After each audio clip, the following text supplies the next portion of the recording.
The email had said quick royalty chat. That's all. So I walked into Pinnacle Literary Agency expecting good news, maybe a bump in sales for Echoes of Tomorrow. Instead, I found out my literary agent, Janet Morrison, had secretly signed our co-authored bestseller exclusively under Elena's ex-boyfriend's name, Derek Ashford. The betrayal cuts deeper because this isn't the first time someone has stolen my work. It's happening again. My breath catches, a familiar cold dread seeping into my bones. Not again, please, not again. I'm sitting opposite Janet's imposing mahogany desk, the one she always said projected authoritative calm. Right now, she's anything but calm. Her usual crisp, confident demeanor is replaced by a nervous energy that crackles in the air. She shuffles a stack of papers, the rustling unnaturally loud in the otherwise quiet office. Her gaze flits around the room, everywhere but my face. That's the first alarm bell. Janet never avoided eye contact. "Marcus, good to see you," she finally says, her voice a little too bright, a little too brittle. "Coffee?" "No thanks, Janet. Just eager to hear about the latest figures."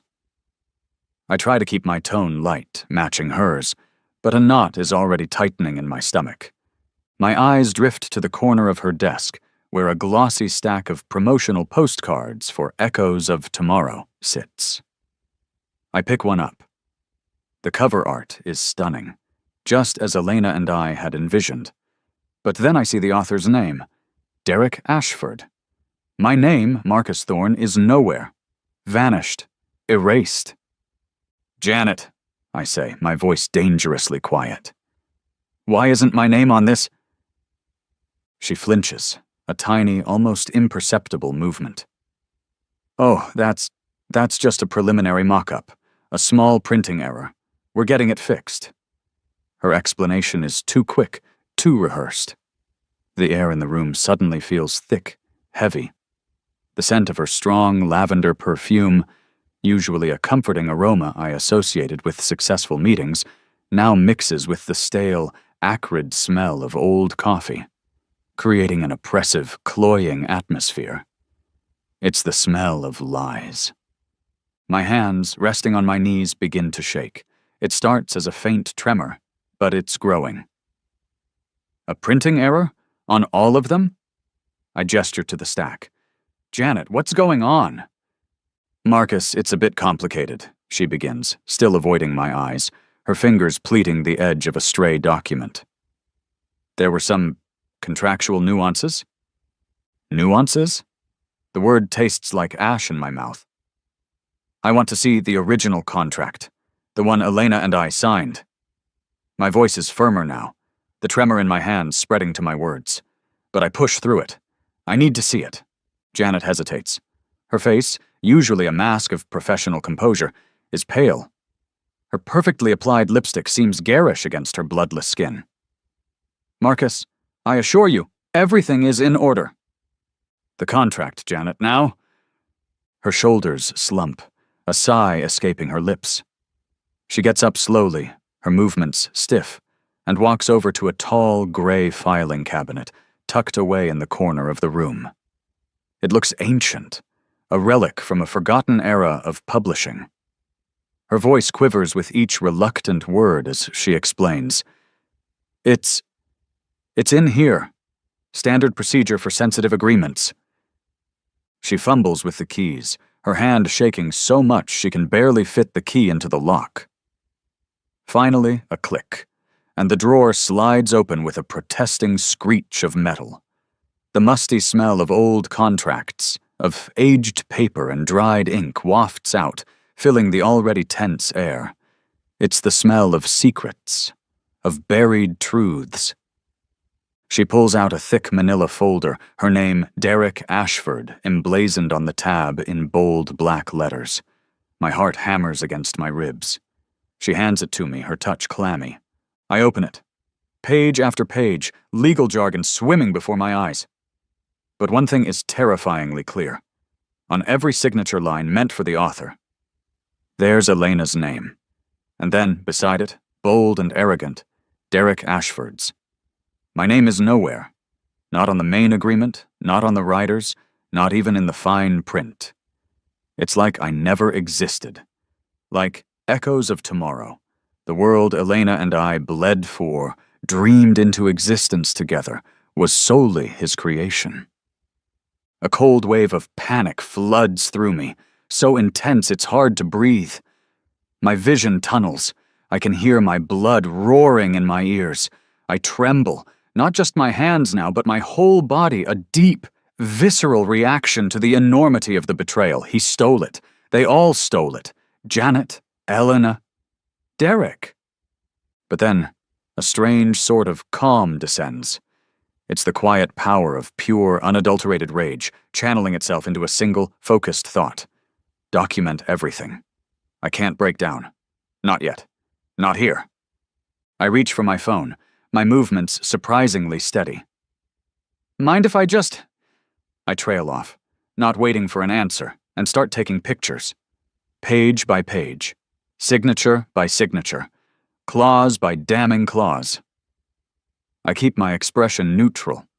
Even manage a weak, dismissive smile, as if this is all just a bizarre misunderstanding I'm sure will clear up. Just for my records, I say, my voice remarkably even. Lawyers, you know, always want copies of everything. Janet just nods, her eyes wide, her face a mask of dawning horror. Perhaps she's realizing the magnitude of what she's done, or perhaps she's just scared of what I'll do next. Good. She should be. As I photograph the last page, my gaze catches a handwritten note scrawled in the margin of an addendum. It's Janet's distinctive cursive. TV interview confirmed for Derek Ashford tomorrow, 7 p.m., Channel 4, national slot. Tomorrow. The ticking clock starts in my head, a frantic, deafening beat.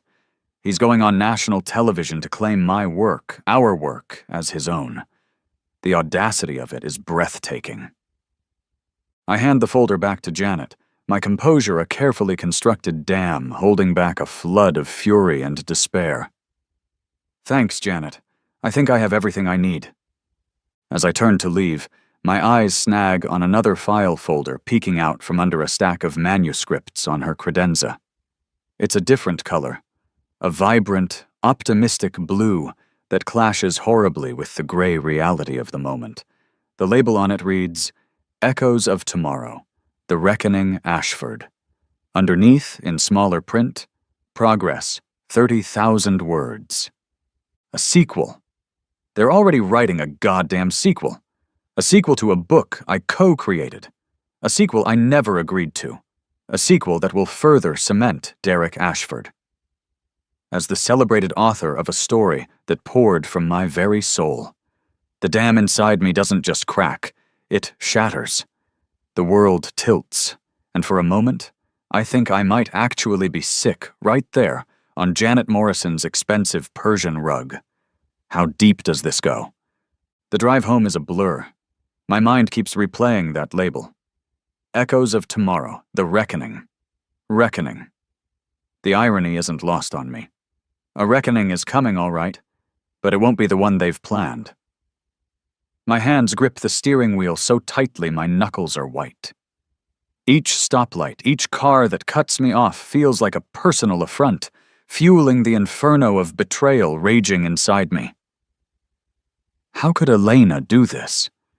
How could we go from partners, from lovers, to this? My apartment feels cold, empty, despite the late afternoon sun slanting through the blinds. I drop my keys on the table, the clatter echoing in the silence. I need to think, to plan, but all I can do is remember. Remember us. 18 months ago. The Northwood Writers' Workshop. I see her across the crowded room, a splash of vibrant red in a sea of muted earth tones. Elena? Even then, there was an energy about her, an almost palpable creative force. We were paired for a collaborative exercise, and the chemistry was immediate. Not just literary, though that was undeniable. Our ideas sparked off each other, her lyrical prose blending seamlessly with my knack for intricate plotting. We talked for hours that first day, about books, about dreams, about the kind of stories we yearned to tell. The sound of her laughter, rich and uninhibited, echoed in the stuffy workshop room, a melody I'd soon crave. We started meeting for coffee, then dinner. Our writing sessions became legendary, at least to us. Spread out on the floor of my small living room, surrounded by takeout containers and scattered notes, we built the world of Echoes of Tomorrow. Her notebook paper was always cream-colored, slightly rough to the touch, her handwriting an elegant, flowing script that was as beautiful as her prose. I'd watch her, mesmerized, as she'd chew on the end of her pen, her brow furrowed in concentration, then the sudden lighting up of her eyes as a character's motivation became clear to her. "He wouldn't just say that, Marcus," she'd argue passionately. "He'd show it, through this tiny, heartbreaking gesture." And she'd be right. She had an instinct for character that was breathtaking. Her words used to captivate me, wrap around me like a comforting embrace. Now they feel like shards of glass. I was the architect of our story, meticulously crafting the complex narrative arcs, the twists and turns that would keep readers guessing. Elena was the soul, breathing life into our characters, making them so real they felt like people we knew. Each chapter we completed was a small victory, a shared thrill. I remember the tremble of excitement that would run through me as a particularly difficult plot point resolved itself, or when Elena would read aloud a passage of such profound emotional depth. It left me speechless. We were creating something extraordinary, something that felt bigger than both of us. Our professional partnership deepened into something more. Late-night writing sessions often bled into early morning conversations, fueled by caffeine and the heady intimacy of shared creation. Her scent, a mix of old books and the faint, sweet aroma of the jasmine tea she always drank, became inextricably linked with the story we were weaving. I yearned for those days, for the easy trust, the shared passion. How could that Elena, the one who'd look at me with such open admiration, orchestrate this monstrous theft? Then there was Derek. Elena's ex, Derek Ashford. He hovered in the background of our lives like a persistent shadow, a published author whose early success had dwindled into a bitter, resentful stagnation. Elena rarely spoke of him, and when she did, it was with a dismissive wave of her hand, a flicker of old annoyance in her eyes. "He's complicated," she'd said once, and left it at that. I remember the one time he came to her apartment while I was there. He'd read a few early chapters of Echoes, his lips curled into a sneer. The sound of his bitter laughter when he finished still grates on my nerves. "Cute," he'd said, handing the manuscript back with a condescending pat. A bit derivative, but cute. I'd wanted to punch him. Elena had just ushered him out, her face tight with an emotion I couldn't decipher at the time. Embarrassment? Anger? Or something else? Looking back, the signs were there. Small, insidious warnings I'd been too caught up in the creative whirlwind, too blinded by love to see. The increasing frequency of hushed phone calls Elena would take in the other room, her sudden preoccupation with Derek's career, his contacts, the way she'd started subtly pushing for Derek's agent, Janet Morrison, to represent us, even though my gut screamed against it. "She's a shark, Marcus," Elena had insisted. "Exactly what we need." A shark, all right. One that devoured me whole. A cold certainty settles in my chest. This wasn't just Derek, this was Elena too, my Elena. I switch on my laptop, my fingers flying across the keyboard. Thank God for my meticulous, almost obsessive record-keeping. It's a habit born from past hurts, from smaller betrayals that taught me to protect my work. I pull up the shared drive where Elena and I stored every draft, every note, every brainstorming session for Echoes of Tomorrow. Every document is time-stamped. Every collaborative session recorded in meticulous detail in my personal writing journal. Dates, times, specific contributions. I've got proof. Mountains of it. This quiet power move, this lifelong habit of documenting everything, might be the only thing that saves me. My email? I search for Elena's name, scrolling back through months of correspondence. And then I see it. An email chain I was never meant to see, accidentally forwarded to me amongst a batch of research links. It's between Elena and Derek, dated 3 months before we signed with Janet. The subject line, "The Plan." My blood runs cold. I click it open, my heart pounding. Derek. Is he suspecting anything? Thorne's no fool. Elena. He's too trusting. Worried about the ethics, though. This feels wrong. Derek. Don't go soft on me now, Elle. This is our chance. My contacts, your fresh perspective, his plot. It's a bestseller, and I need this. You owe me. Elena. I know, just be careful. I scroll further. Message after message, discussing how to pitch it as Derek's solo project, how to handle the advance, how to phase me out. My own words, my plot points, dissected and claimed. Elena knew. She knew from the beginning. She didn't just allow this to happen, she orchestrated it. The realization hits me with the force of a physical blow, knocking the air from my lungs. The woman I loved, the brilliant writer I admired, the partner I trusted implicitly. She sold me out for her parasitic ex. The yearning for the past curdles into a sickening, hollow ache. It wasn't just my book they stole. It was my heart, my trust, my faith in the very act of creation, and the most damning part? Her final message in that chain, sent just days before we signed with Janet. Okay, Derek, I'm in. For old time's sake. Let's make Echoes his masterpiece. His masterpiece, built on my bones. The text messages, the emails, the photographed contract. It all swims before my eyes, a sickening kaleidoscope of betrayal. I can't stay here. I can't just sit with this. I need to see her. I need to hear her say it. I grab my keys and my phone, the evidence a burning weight in my digital pocket, and storm out of my apartment. The city lights blur as I drive, each red light an unbearable delay. Elena's apartment building looms, a familiar structure now imbued with a sinister aura. The scent of the jasmine candles she always burns, a scent I once found intoxicating, now seems cloying, funereal, as I imagine it wafting from her windows. I don't bother buzzing. I know the code. I punch it in with trembling fingers and take the stairs 2 at a time, my breath coming in ragged gasps. I pound on her door, not waiting for an answer before trying the knob. It's unlocked. She's in the living room, curled up in her worn leather armchair, a book lying unread in her lap.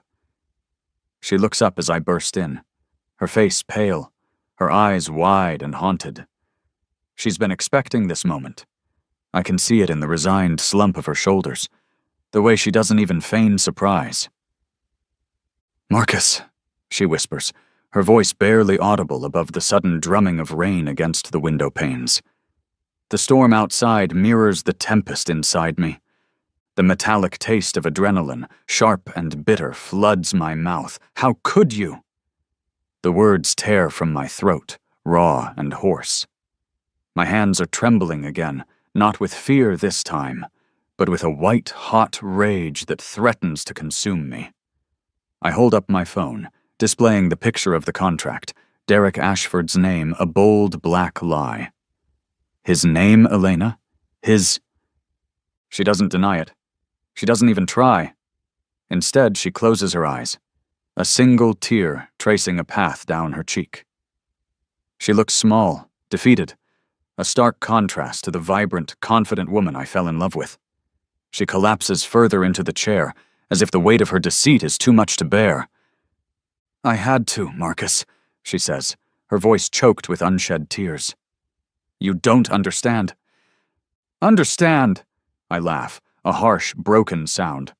"Understand that you sold our story, our soul, to that leech? That you erased me like I was nothing?" I'm pacing now, the confines of her small living room feeling like a cage. The sound of the rain pelting the windows intensifies, an ominous backdrop to our unraveling. "It wasn't like that," she insists, finally meeting my gaze. Her eyes are pleading, desperate. Derek. He had something on me. Something from college. Something? What could possibly justify this? She takes a deep, shuddering breath. "Plagiarism," she whispers, the word hanging heavy in the air between us. "My senior thesis. It wasn't entirely my own. Derek found out. He's known for years. He threatened to expose me, to ruin my career before it even began, unless I helped him. Unless I gave him echoes." A new wave of nausea washes over me. Blackmail. Of course. It's the only thing that makes a twisted kind of sense, but it doesn't excuse it. It doesn't absolve her. "So you chose him? You chose to destroy me to save yourself?" The accusation hangs there, heavy and undeniable. "No," her voice cracks. "I tried to protect us both. I thought if he got this, he'd leave us alone. He promised." Promised? I can't keep the scorn from my voice. "You believed a promise from Derek Ashford?"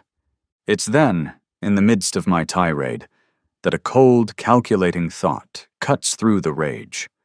I'd hit record on my phone's voice memo app the second I knocked on her door. A reflex. Another layer of self-preservation. Every word, every sob, every damning confession, it's all being captured. My quiet power move. A lifeline in this shipwreck. Elena continues, her words tumbling out in a torrent of guilt and fear. "He's been blackmailing me for years, Marcus. Little things at first. Favors, money. But then he saw what we were creating with echoes. He saw the potential. He became obsessed. He said this was his last chance to be relevant again." She's crying openly now, fat tears rolling down her cheeks, leaving glistening tracks. "He said if I didn't give him this book, he'd not only expose my plagiarism, but he'd also find a way to discredit you, to make sure anything you wrote would be tainted." I stop pacing. Her words, her fear, it feels genuine. The raw despair in her eyes isn't faked, but it's the final piece of her confession that truly devastates me, that sends a fresh spear of ice through my already shattered heart. She looks at me, her eyes filled with a terror that chills me to the bone. "And Marcus," she whispers, her voice barely a breath. "It's worse than you think. He's already sold the movie rights. He used fabricated evidence, emails he faked between himself and a version of you that agreed he was the sole author. He showed them to the studio. They bought it. Movie rights, fabricated evidence. The scope of Derek's deception, of his meticulous, calculated cruelty expands, stretching far beyond one stolen book. He hadn't just stolen our past, he'd stolen our future, too. My legs feel weak. I sink onto her sofa, the fight draining out of me, replaced by a vast, terrifying emptiness. He's thought of everything. He's covered every angle. How do I fight a ghost who holds all the cards? Panic begins to creep back in, cold and insidious. I leave Elena's apartment in a daze, her tearful confession echoing in my ears. The rain has stopped, but the city streets glisten under the streetlights, reflecting my own fractured state. Movie rights, fabricated evidence. The tendrils of Derek's scheme reach further than I could have imagined. Back in my own apartment, the familiar scent of my old coffee maker, usually a comfort, does little to soothe the turmoil inside me. I need to act, not just react. The panic that threatened to overwhelm me at Elena's is receding, replaced by a cold, hard resolve. He will not win. I spread everything out on my dining table, the photos of the contract, the printouts of Elena's emails with Derek, my own meticulously kept writing logs. It looks like a detective's war room, and in a way it is. I'm hunting a thief, a con artist who deals in words instead of jewels. The chemical smell of printer ink fills the small space as I begin to make copies of every single document. Physical copies, digital backups, Cloud storage. I won't lose a shred of this. With each page that slides out of the printer, a small piece of the paralysis of betrayal falls away. My determination to expose Derek, to reclaim what's mine, liberates me from the despair that had threatened to drown me. I start online. Derek Ashford. I type his name into search engines, into academic databases, into writers' forums. I need to know everything about him, his publishing history, his interviews, any whispers of controversy. The first few hours yield little beyond fawning reviews for his early work and a string of more recent, mediocre offerings. But then a hit. A blog post from 5 years ago, written by a literary critic, dissecting Derek's supposed first bestseller, Crimson Tide. The critic points out striking similarities to an unpublished manuscript by a little-known author, Amelia Hayes, who died tragically young, just before her work could find a publisher. The blog post was dismissed at the time, labeled as sour grapes from a niche critic. But now it screams of a pattern. The texture of old newspaper clippings, digitized and archived, feels almost real under my fingertips as I dig deeper into Amelia Hayes. Her family had tried to raise concerns, but without concrete proof, their claims went nowhere. Derek, with his established reputation and smooth denials, had weathered the minor storm. My fingers fly across the keyboard, fueled by coffee and a righteous fury. I cross-reference names, dates, publishing houses, and the pattern emerges, ugly and undeniable. Derek Ashford doesn't just steal, he targets. He finds vulnerable writers, young, inexperienced, or those in desperate situations. He often initiates romantic relationships, a predator grooming his prey, gaining their trust, accessing their work. Then, the collaboration, the subtle takeover, and finally the complete erasure of his partner. Echoes of Tomorrow wasn't an isolated incident. It was the culmination of a career built on theft. My quiet power move, my decision to dig instead of just despairing, yields its first major breakthrough. I find a private online forum for writers who've been victims of plagiarism. I post a carefully worded, anonymous query about Derek Ashford. Within an hour, the messages begin to arrive. Tentative at first, then gaining courage. 3 writers, each with a story chillingly similar to mine, to Amelia Hayes's. Sarah Chen, a poet whose critically acclaimed first collection bore an uncanny resemblance to Derek's later, more experimental phase. James Lee, a screenwriter whose breakthrough spec script, optioned but never produced, mysteriously resurfaced as Derek's award-winning play. Maria Sanchez, a novelist whose early unpublished manuscript about a dystopian future seems to have laid the groundwork for Derek's second bestseller, the one that cemented his visionary status. The sound of my phone buzzing incessantly with incoming messages, each one a fresh wave of validation and horror, becomes a soundtrack to my investigation. I'm not alone. Derek isn't just a plagiarist, he's a serial predator. He's built a literary crime ring, with himself as the kingpin. I tremble, not with fear this time, but with a potent cocktail of rage and a strange, fierce excitement. This is bigger than me. This is about justice for all of us. The ticking clock from Janet's office, the deadline of Derek's TV interview intensifies. Now, it's not just about stopping him from claiming echoes of tomorrow. It's about dismantling his entire fraudulent empire. His movie deal for Echoes, the one built on fabricated evidence, is reportedly being finalized tomorrow. That means millions, an escape hatch, a way for him to disappear and enjoy the spoils of his crimes. Then, the final, crucial message arrives. It's from Sarah Chen, the poet. Marcus, I think I can help. I've been building a case against him for months. I have more than just suspicions. I have proof. My breath catches. Proof. The word hangs in the air, a beacon of hope in the overwhelming darkness. The next morning, I meet Sarah Chen at a small, bustling cafe downtown. The city is waking up around us, commuters rushing past, the aroma of roasting coffee beans a welcome change from the stale scent of deceit that has clung to me for days. Sarah is small, with intelligent, assessing eyes that miss nothing. There's a quiet strength about her, a resilience forged in the fires of a betrayal similar to my own. The warmth of the fresh coffee cups we hold contrasts sharply with the cold, hard reality of our situation.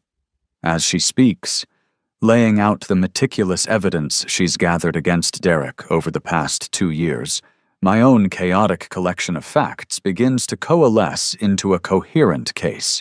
She has financial records, expertly hidden, showing large, unexplained payments to individuals connected to the literary estates of deceased or obscure writers whose work Derek later reimagined. She has sworn affidavits from disgruntled former assistants of Derek's, hinting at his methods. My hands, which had been perpetually trembling, steady for the first time in days. Purpose, clear and sharp, liberates me from the helplessness that had gripped me. We're not just victims. We're a coalition. We need to contact James and Maria, I say, my voice firm. All of us together. He can't fight all of us. The sound of our unified voices, first Sarah's and mine, then joined by James's pragmatic baritone over speakerphone, and finally Maria's fiery, indignant, Spanish-inflected English, grows stronger with each conversation. We share our stories, our evidence, our pain, and in that sharing something shifts. The individual burdens lessen, replaced by a collective resolve. Marcus orchestrates the plan. It's daring, almost reckless, but it's our only shot. Simultaneous exposure. We'll hit Derek from all sides just as his interview is set to begin. News outlets, social media, literary journals, legal channels. A coordinated strike designed to dismantle his reputation and his freedom in one fell swoop. My quiet power move. I'd already reached out to a prominent intellectual property lawyer, a bulldog known for taking on high-profile plagiarism cases. I'd laid the groundwork, contingent on finding more evidence. Now, with Sarah's dossier and the testimonies of James and Maria, we have a cannon, not just a slingshot. I call her. She agrees to represent all of us, pro bono for the initial filings, fueled by the sheer audacity of Derek's crimes.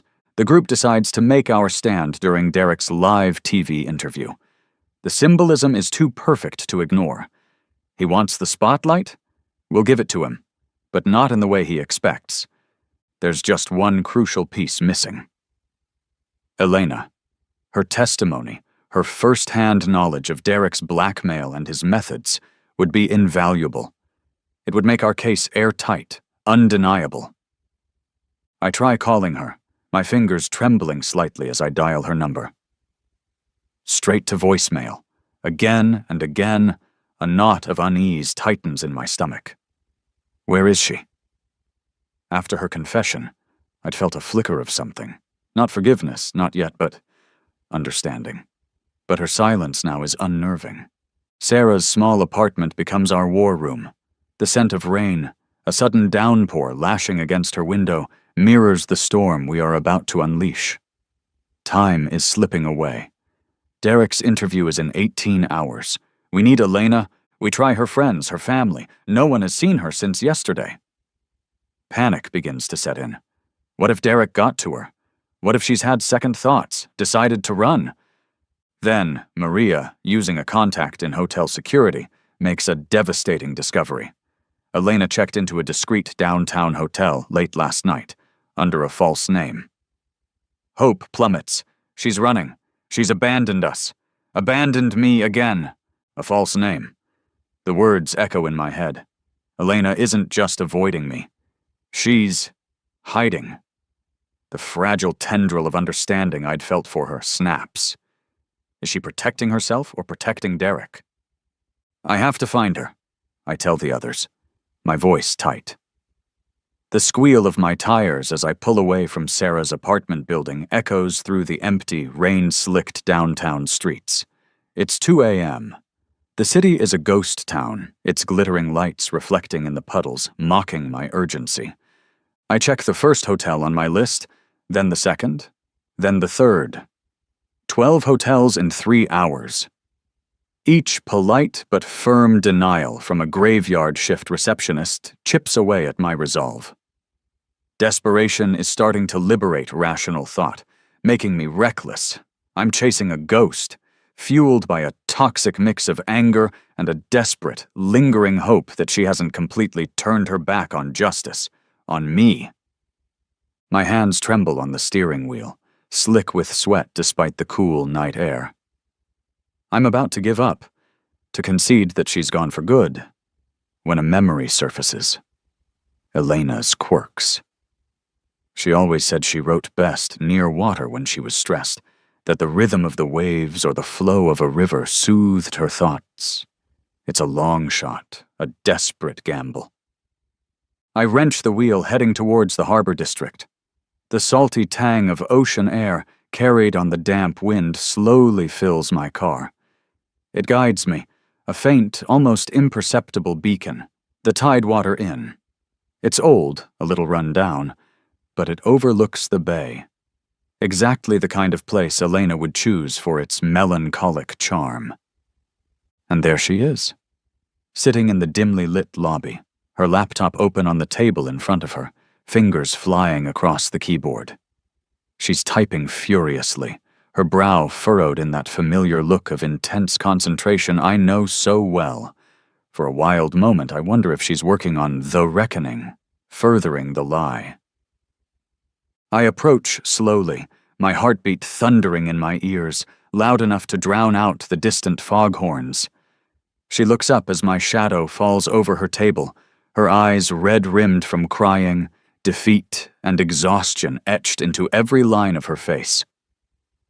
There's no surprise, only a deep, weary sadness. "Marcus," she says, her voice hoarse, "I knew you'd find me." "Why, Elena? Why run?" The anger is still there, but it's tempered by a confusing surge of relief. She's here. She's safe. She closes her laptop with a sigh that seems to carry the weight of the world. "I wasn't running from you, Marcus. I was running from him, and I was writing." She gestures to the laptop. "My own exposé. Everything I know about Derek. Every threat, every stolen idea, every dirty secret he ever told me. I was going to send it to the press anonymously." The revelation liberates me from the worst of my anger. She wasn't abandoning the fight. She was fighting it her own way. Alone. My quiet, fierce Elena. "Why didn't you tell me? Tell us?" I ask, sinking into the chair opposite her. Her quiet power move, the one that simultaneously offers hope and throws us into deeper peril, comes next. "Because I've been recording him for weeks," she confesses, her voice dropping to a conspiratorial whisper. "Every phone call, every veiled threat. I have his voice, Marcus, admitting to so much. I wanted to be sure I had something concrete before I involved anyone else." A surge of admiration, reluctant but undeniable, courses through me. But then her face darkens, the fear returning to her eyes, more potent than before. "But Marcus, it's so much worse than we thought. He knows I have this. He called me an hour ago. He has compromising evidence on all of us. Not just my plagiarism, things on Sarah, on James, on Maria, financial indiscretions, old mistakes, private emails.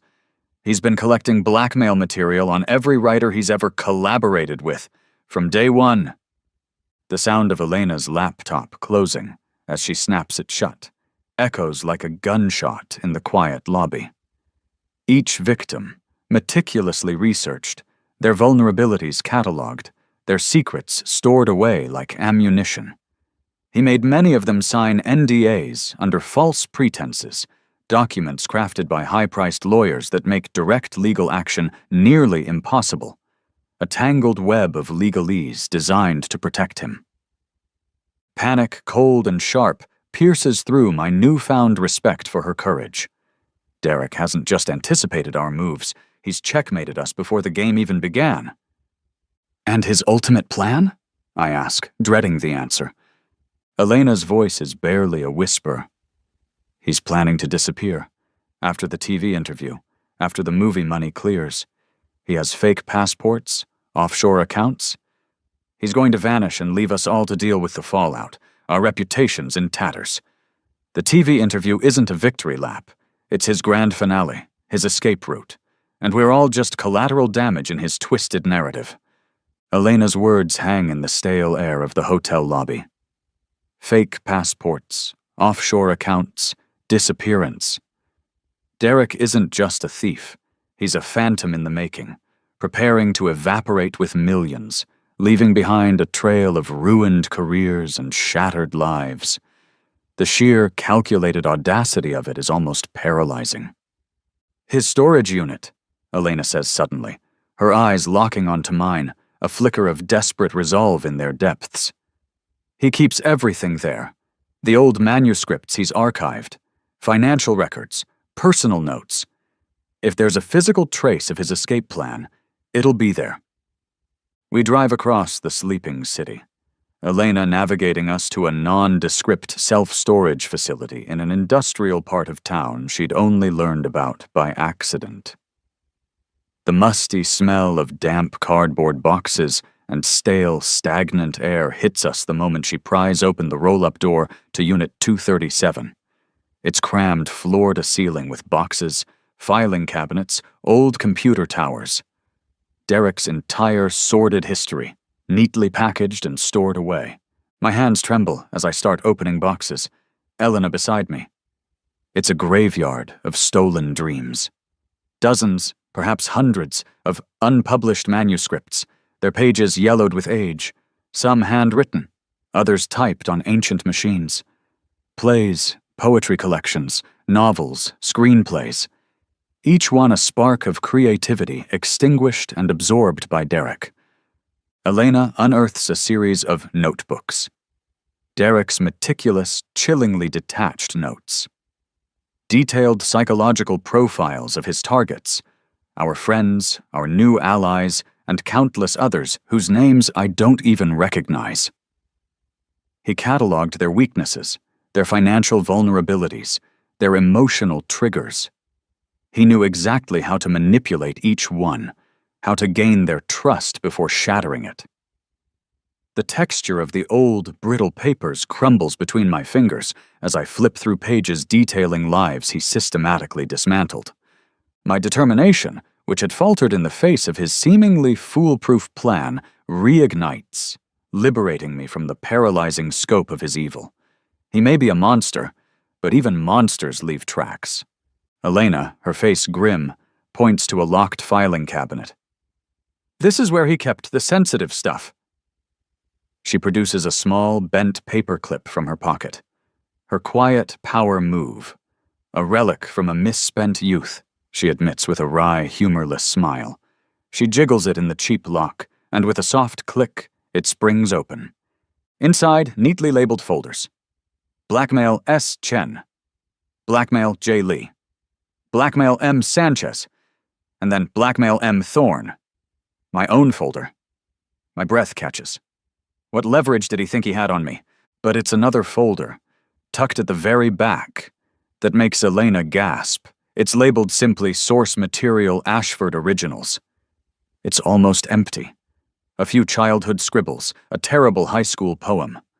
The devastating revelation hits us with the force of a physical blow. Derek Ashford has never written a single original word in his entire adult life.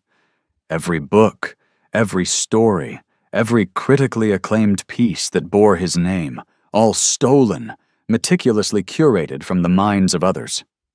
He wasn't just a plagiarist, he was a void, a black hole consuming the creativity of everyone he touched. The sound of my phone camera clicking, sharp and distinct in the dusty silence of the storage unit, fills the void as I document everything. Every stolen manuscript, every blackmail file, every damning note. This is it. This is the arsenal we need. Elena, her face ashen, trembles as she confesses the final, brutal truth, the one that ties it all together. He targeted me, Marcus, she whispers, her voice raw with self-loathing. Not just because of my thesis. He researched you. He knew about your talent from your early short stories, the ones that won those small university prizes. He knew you were the real deal. He engineered our meeting at the workshop. He used me to get to you. All of it. All of it was about stealing your voice because he knew he didn't have one of his own. The metallotoipoint taste of fury, cold and potent, floods my mouth. It wasn't just a crime of opportunity. It was a calculated, predatory act, years in the planning. And then amidst the wreckage of Derek's literary thefts, I find it. Tucked inside a seemingly innocuous accounting ledger, a slim manila envelope. Escape plan final. Inside, 2 high-quality fake passports. One for Derek, one for a woman I don't recognize, flight itineraries to a non-extradition country, and details of several offshore bank accounts with staggering balances. Tomorrow's TV interview isn't just a celebration of his stolen success. It's Derek's carefully orchestrated farewell performance before he vanishes into thin air, a wealthy, celebrated author who never wrote a word. The final act of his grand deception. We don't sleep. Back at my apartment, which has now become the official command center for Operation Takedown Derek, the hum of multiple laptops and the frantic clicking of keyboards fills the air. The scent of strong, bitter coffee mingles with the electric charge of impending justice. Sarah, James, and Maria arrive before dawn, their faces grim but resolute. Elena, armed with her recordings of Derek and the contents of his hard drive, her secret weapon she'd copied months ago, is a whirlwind of focused energy. Marcus takes charge, not with orders, but with a quiet, confident orchestration. My earlier, tentative outreach to journalists, my quiet power move from weeks ago when I first suspected something was amiss with Janet, now pays off. I have a direct line to investigative reporters at 2 major newspapers and a prominent online literary journal. They're hungry for a story like this, especially with the ticking clock of Derek's national TV appearance. Elena, it turns out, is a social media savant. Her fingers fly across her keyboard, crafting a multi-platform digital assault plan, Twitter threads, Facebook exposes, Instagram stories with damning screenshots. Sarah, with her legal background, handles the preparation of the formal complaints to publishing ethics boards and law enforcement, cross-referencing our evidence with Amelia Hayes's cold case. James, the poet, crafts the emotional narrative, the human story behind the legal jargon, ready to be fed to sympathetic bloggers and influencers. Maria, with her Hollywood connections, begins discreetly leaking information to industry insiders, targeting the studio that bought the movie rights to Echoes. The sound of our collective typing, the murmur of urgent phone calls, the rustle of printed documents, it creates a symphony of retribution. Each of us has a part to play, our individual strengths combining into an unstoppable force. Marcus trembles, not with fear or rage anymore, but with a surging, almost unbearable anticipation. My confidence, battered and bruised for so long, liberates me from months of corrosive self-doubt. We can do this. We will do this. Elena, with a grim satisfaction, begins uploading Derek's entire library of stolen manuscripts to a secure public server, each one meticulously time-stamped to prove original authorship where possible, or at least predate Derek's claim. It's a digital monument to his fraud. We schedule the coordinated release of information for precisely 7 p.m., the exact moment Derek Ashford is slated to begin his victory lap on Channel 4. As he basks in the false glow of adoration, his world will simultaneously implode. The plan unfolds with military precision. Social media posts are scheduled, Press releases are drafted and embargoed. Legal filings are ready to be submitted electronically. It's a house of cards, perfectly constructed, waiting for the final, decisive push. Then, at 6:15 p.m., just 45 minutes before go time, my phone buzzes. A text message. Unknown number. "I know what you're doing, Marcus. Cute, but you're too late." It's Derek. A wave of panic floods through the room. How does he know? We were so careful. Elena's laptop screen flickers, then goes dark. "He's in my system," she cries out. "He's trying to wipe my hard drive remotely." The devastating realization hits us. Derek, paranoid and cunning, must have had monitoring software installed on Elena's devices, or perhaps he'd bugged her apartment. He's been watching us, listening to us this entire time. His escape plan, already in motion, accelerates. My phone rings. It's Sarah. "Turn on channel 4, she yells, her voice tight with alarm. On the screen, Derek Ashford, smug and smiling, is already seated opposite the talk show host. The interview has been moved up by 6 hours. He played us. He knew we'd target the original time. And then the final, brutal twist of the knife. My phone buzzes again. Then Elena's. Then James's, Maria's, Sarah's. A text message from our respective banks, alerting us to large, unauthorized withdrawals, fraudulent charges, maxing out credit cards, draining accounts. Derek's final act of petty, vindictive revenge. He's not just escaping. He's trying to burn everything we have to the ground on his way out. My hands shake. Not from fear, but from a rage so profound it feels like it could level cities. He will not win. 30 minutes. That's all the time we have. Derek is live, charming the nation, while his digital minions are attempting to erase our evidence and his financial transactions are bleeding us dry. "He thinks he's won," I say, my voice dangerously calm amidst the rising tide of panic in the room. "He thinks moving up the interview and hitting our finances is checkmate, but he's forgotten one thing." "What's that?" James asks, his face pale. "His ego," Elena and I say in unison. A new plan, desperate and audacious, forms in a matter of seconds. Sarah and Maria will continue the digital counter-assault, rerouting uploads, fighting off Derek's hacking attempts, and getting our evidence to the press contacts who can run with it immediately, regardless of the interview. James will contact the fraud departments of our banks. Elena and I, we're going to the studio. We arrive at Channel 7 Studios a mere 15 minutes before Derek's interview slot is scheduled to end.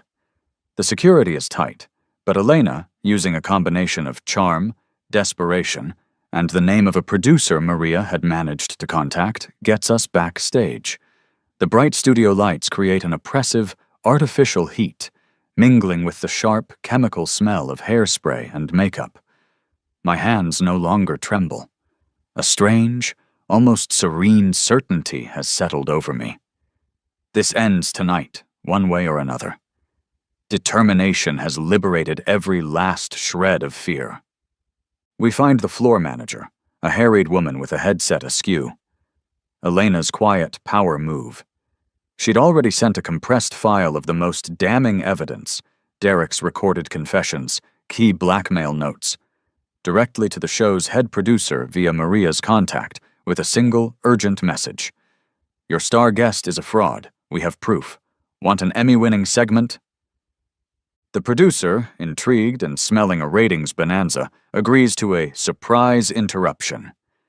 Derek is in his element, basking in the host's fawning praise, recounting an entirely fabricated anecdote about the inspiration for Echoes of Tomorrow. He's confident, expansive, his smile radiating a sincerity that makes my stomach churn. He has no idea what's about to hit him. I wait in the wings, my heartbeat steady, a stark contrast to the frantic rhythm of the past few days. This is it. The culmination of all the pain, the betrayal, the desperate scramble for truth. Then, the host, An almost imperceptible signal from the producer in her earpiece leans forward with a predatory glint in her eye. Derek, this is truly a phenomenal story. But we have a surprise for you tonight. It seems your journey with Echoes of Tomorrow has another, rather unexpected chapter. Please welcome to the stage, Marcus Thorne. Derek's face. If I live to be 100, I will never forget the look on Derek Ashford's face at that moment. The confident smile freezes, then shatters. The color drains from his cheeks, leaving behind a sickly gray pallor. He looks like he's seen a ghost, and in a way he has. The ghost of all the writers he's consumed. I walk onto the set.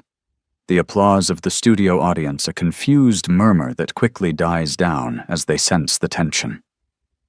The confrontation unfolds live on national television. I don't shout. I don't accuse.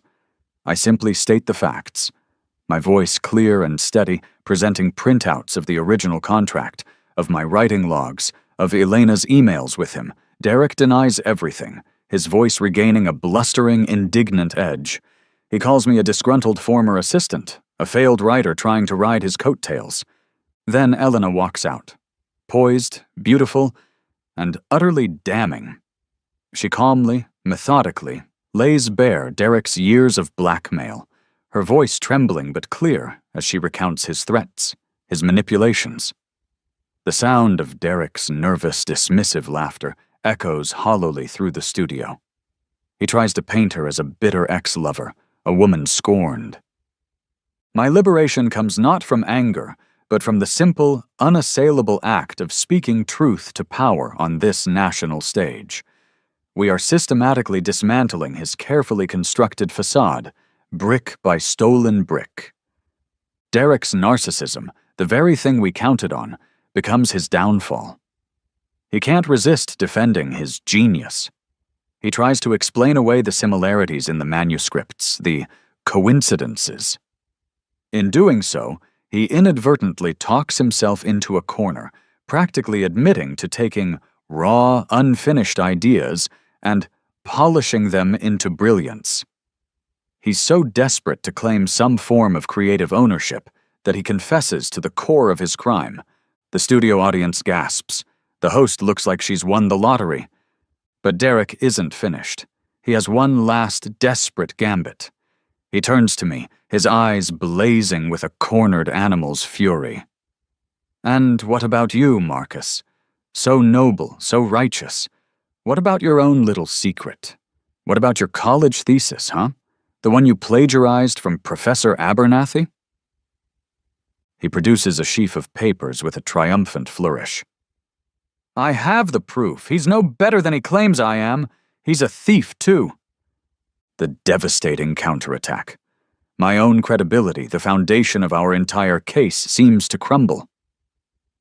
The studio falls silent, the accusation hanging heavy and poisonous in the air. Derek smiles, a truly venomous, victorious expression. He thinks he's won. He thinks he's dragged me down into the mud with him. The silence in the studio is absolute, heavy enough to suffocate. Derek's accusation hangs there, a foul stench in the chemical-smelling air. His triumphant smirk is sickening. He believes he's landed the killing blow. But I don't panic. This moment, this exact desperate ploy, was anticipated. Elena had warned me he might have something fabricated against me, some twisted distortion of the truth. My ultimate quiet power move, prepared weeks ago when I first realized the depth of Derek's treachery, is ready. I nod calmly to the host, who signals to a stagehand. A moment later, a large monitor beside Derek flickers to life. On it, a scanned image of my original college thesis, Narrative Structures in Postmodern Dystopia. Dated, graded, and officially archived by the university library 5 years before Professor Abernathy, my mentor, published his seminal work on a similar subject, a work I, in fact, helped him research as his graduate assistant. Then, Elena speaks, her voice ringing with cold clarity. The evidence Derek is holding is a digitally altered document. He's taken sections from Marcus's publicly available thesis and inserted them into a fabricated version of Professor Abernathy's early notes. The metadata on the file he discovered will show it was created less than a month ago on Derek's own computer. The silence in the studio breaks. Derek's confidence, his smug smirk, finally crumbles. His face contorts, a mask of disbelief and dawning horror. His own evidence is now evidence against him, proving premeditated slander. The sound of Derek's breathing becomes labored, audible even over the shocked murmurs of the audience. His meticulously constructed house of lies is collapsing around him, live on national television. I feel a profound sense of liberation, not just from his accusations, but from the years of carrying the weight of his deceit, of Elena's complicity. I speak directly to the camera, to the millions watching. I speak about the insidious nature of literary theft, about the psychological manipulation, about the vulnerability of creators. I speak for Amelia, for Sarah, for James, for Maria, for every writer whose voice Derek tried to silence. The studio audience erupts, not in confusion, but in support. The phone lines, opened by the quick-thinking producer, light up. Other writers, some who knew Derek, some who simply recognized the predatory pattern, begin calling in live, sharing their own eerily similar experiences. It's a tidal wave of truth, washing away Derek's carefully crafted lies. Derek attempts to flee the stage, to escape the rising tide, but studio security, alerted by Elena's discreet signal to the floor manager, intercepts him at the exit. He struggles, his handsome face ugly with rage and panic, but it's no use. He's trapped. The metallic taste of justice, so long denied, finally floods my senses, eclipsing the bitter taste of betrayal. My hands are steady. My voice is strong. The scent of freedom, sharp and clean, cuts through the stale studio air. Even Elena's jasmine perfume, which she's wearing tonight, no longer triggers painful memories. It's just a scent, a part of her. The woman who made a terrible mistake but ultimately found the courage to help make it right. The final act unfolds with cinematic precision. As Derek is restrained, uniformed FBI agents, tipped off by Sarah's comprehensive legal filings, which included evidence of wire fraud and interstate transportation of stolen intellectual property, walk onto the set. His arrest, for a multitude of federal charges, is broadcast live. The detailed documentation from his storage unit, my photographs, Elena's recordings, it all provided the irrefutable evidence needed. 6 months later. The applause is a warm, welcoming wave washing over me. I look out at the packed bookstore, at the faces smiling up at me. Elena is in the front row, her expression a mixture of pride and a quiet, lingering sorrow for what we both lost and what we've managed, somehow, to rebuild. Our professional relationship, resurrected on a foundation of brutal honesty and hard-won transparency, has resulted in a new collaboration. I clear my throat and read from the first page of my new novel, Echoes Reborn, A Writer's Justice. The words flow, easy and true, entirely my own, yet richer for the collaborative spirit Elena still brings to the shaping of character and emotion. Later, as I sign copies, a young woman approaches, her eyes shining. "Your story," she says, her voice thick with emotion. "It gave me the courage to report what happened to my work." I smile, a genuine, unburdened smile. The dedication page of Echoes Reborn reads, "For every writer whose voice was stolen, this is how we reclaim it." Derek Ashford is awaiting trial, his assets frozen, his reputation obliterated. Janet Morrison lost her license and her agency. The movie studio, facing a massive lawsuit, settled with all of Derek's known victims, the funds managed by a trust Sarah helped establish. The fight was long, brutal, and it cost me dearly. But standing here tonight with my words, my name, and my integrity intact, I know one thing for sure. They can steal your story, they can try to erase your name, but they can never truly extinguish the fire of a voice determined to be heard. The echoes of truth, once unleashed, are impossible to silence.